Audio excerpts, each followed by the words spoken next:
What are the 5 reasons that you won't give up when life catches you on the blind side? When the messenger of misery visits you, what are you going to do? What will keep you in the game when life knocks you to the canvas? Life's going to punch you right in the face. Life's going to fire you over and over again. You're going to be told you're not good enough. Your faith is going to be tested. Your family's going to look you in the eye and say, how do we get health insurance the next month? I don't know. But I know we're going to make it. You know who's going to bail you out? You know who's going to come in to rescue you? You know who's going to come and save the day? No one. No one's going to come and do it for you. You're going to have to do it all yourself. See, the Buster Douglas that fought in the last fight was not the Buster Douglas that fought Mike Tyson. See, the Buster Douglas that got knocked down while fighting Mike Tyson had gotten out of an alcohol recovery center. His mother had died. His wife was ill with a terminal illness. He was considered a nothing, a bum.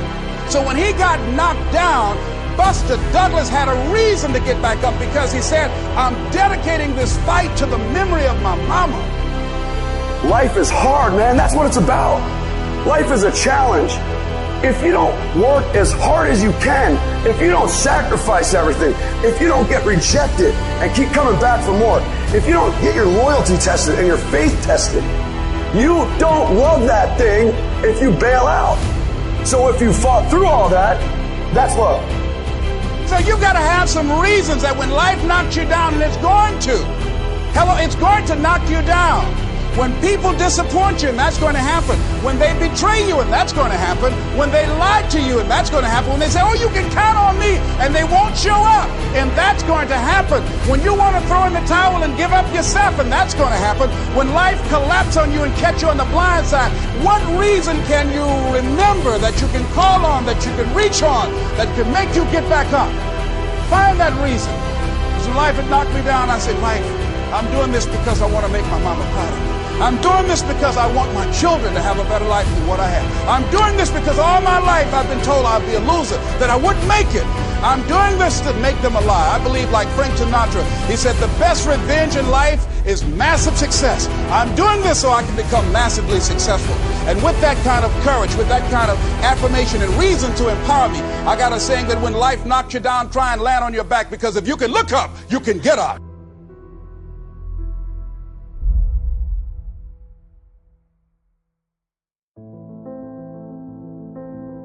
You don't have to be grim, but you do have to be serious. Hey, everybody hopes things will get better, but remember, the future does not get better by hope. It gets better by plan. And hope unaided by clear plans can finally become an illness.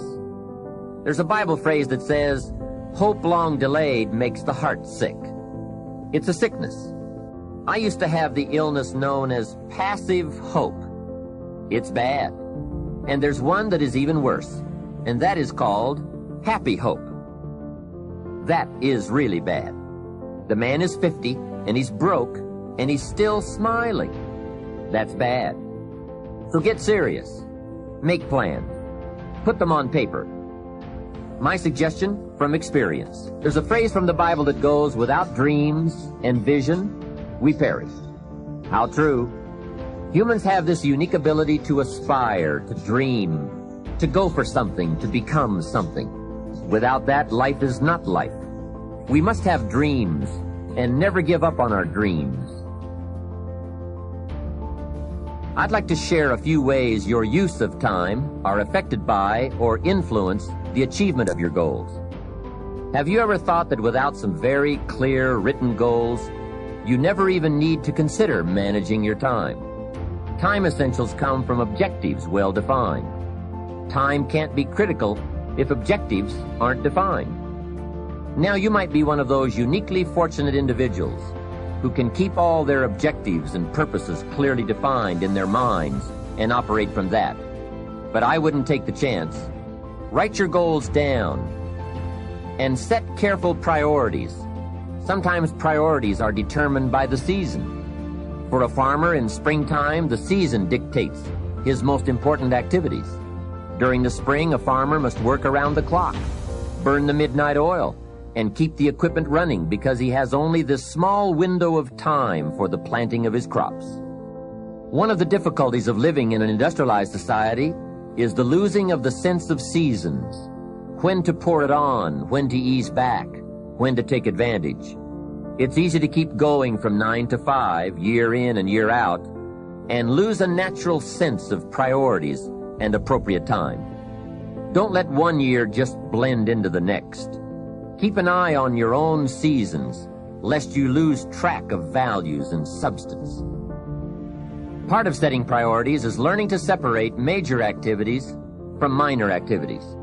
This is a whole skill in itself, but once you have learned it, it will pay dividends you won't believe. So learn to put everything on your mental scales to be carefully weighed before you spend time or money. Of your sanity is socially distributed. And what I mean by that is, well, let's say that you know how to behave. You're well socialized. You can play with others.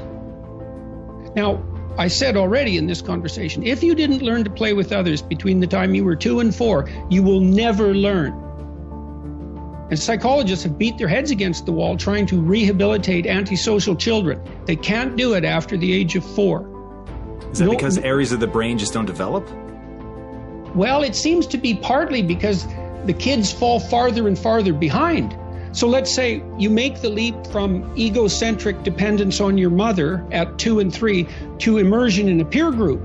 Well, then you pick peers that are at your same developmental level, and you chase each other up the developmental ladder. And the longer you're out of that, the farther you fall behind. And so, kids, 5-year-old kids might come across another 5-year-old kid who tends to cry too much if they don't get their way. And they'll say, we don't want to play with the baby. And what they're saying is, we have to find someone who's at our developmental level, shares our developmental horizon, so that we can mutually scaffold our further development. Now, they're not going to say that, obviously, but that's the situation. And kids test each other out when they first meet. So do adults. Game. Can you play? Are you playing at the same level as me? I'm playing my game at the level that will further my development. Can you play along with me? If not, well, maybe you're lower in status and I can pull you up as a mentor. Maybe you're higher in status and I can learn from you. But if you're a peer, we can play together. Anyways, if you're acceptable to your peers and you behave well, they'll accept you. And then they tell you all the time if you're acting appropriately. If your jokes are funny, if you're dominating the conversation, if you're bringing something of value to the table. And all you have to do is pay attention to the social cues, and you'll keep yourself regulated. And at the end of the day, you're going to get what you focus on. They're both true. This is both the most amazing time that's ever happened, ever in recorded history. And yet real things that are terrifying are also happening. But where you put your energy, where you put your attention, where you put your focus, is going to determine what you see. And that is the most fascinating and the most important thing you have to understand about the way that your mind works. You get what you focus on. If you focus on the things that are bad, they will become real. They will become exaggerated. They will begin to monopolize your thoughts. You'll see them everywhere. It's called the reticular activating system. Your mind is literally designed to pay attention to the things that you notice. Once you notice a certain car, you see it everywhere. Once you notice a certain dog, you see it everywhere. Once you hear a certain name for the first time, suddenly you realize that that name has been all around you this entire time. But now that you're focusing on it, now that you're looking for it, it is everywhere. So whatever you look for, it's going to be everywhere. If you look for the negative, it'll be there. But if you look for the positive, it will overwhelm you. When you manage something, you do so to keep it going. Well, you don't need to keep time going. You don't even need to watch it. You can be completely unaware of it. You can go to sleep. Doesn't matter. Time just continually moves. Doesn't need you. It doesn't need me. It just keeps moving. We don't need to do time management because there's nothing to manage. It's automatic. It continually moves. What we need to do is priority management. With the time that is continually slipping away from us, we need to manage our priorities to maximize the time we have. So don't manage your time, maximize your time. How? By doing the things that are the most important to do at that moment. Make every day your masterpiece.